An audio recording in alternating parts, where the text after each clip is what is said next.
આ નામ પડતાની સાથે જ બિલ્ડરો અને વેપારીઓ સાબદા થઈ જાય, કારણ કે જંત્રી વધારાના ડ્રાફ્ટ સાથે બિલ્ડર લોબીમાં એવો તો ફફડાટ ફેલાયો છે કે લોકો જંત્રી વધારા સાથે મોંઘા ઘર ખરીદી પણ શકશે કે નહીં તેવો સવાલ છે।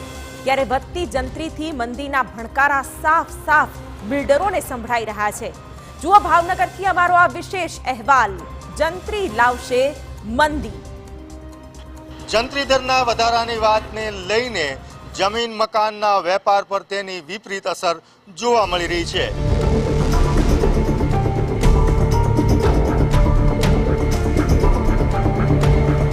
અસર એટલે કેવી કે રિયલ એસ્ટેટના વ્યવસાયીઓ રીતસર હલી ગયા છે।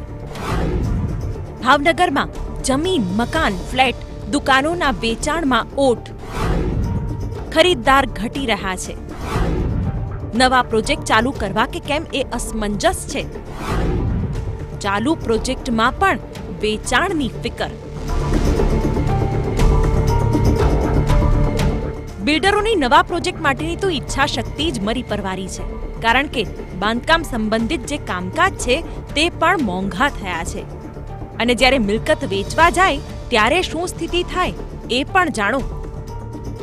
તો એમાં ડેવલપર છે એ 10,000 મીટરના એફપીનો દસ્તાવેજ કરે અને પછી રેરા લઈ અને ડેવલપમેન્ટ કરે તો એમાંથી 35% જમીન તો ઓલરેડી છે રોડ, રસ્તા અને કોમન પ્લોટમાં જતી રહેવાની છે। તો એ રકમ છે એનો દસ્તાવેજ જ્યારે છે 65% જમીન છે એ સેલેબલ નીકળે તો એના દસ્તાવેજ છે એ જંત્રીની કિંમતે ખરીદી હોય અને આ 35% જમીન વહી જાય તો ઓટોમેટિક છે એ 1.5 જંત્રીના ભાવે વેચાણ દસ્તાવેજો કરવા પડશે। ઘરનું ઘર કે કોમર્શિયલ પ્રોપર્ટી લેવાનું પ્લાનિંગ કરતા લોકો ફિકર કરી લો તમારા બજેટની, કારણ કે જંત્રી વધતા આ બધું ભારણ અલ્ટિમેટલી ખરીદદાર પર આવશે। અને જો ખરીદ શક્તિ નહીં રહે તો મકાનો વેચાશે જ કઈ રીતે, કારણ કે સામાન્ય વર્ગને તો આ ભાવ વધારો ભારે પડશે। સરવાળે તો ગ્રાહક ઉપર આવવાનો છે।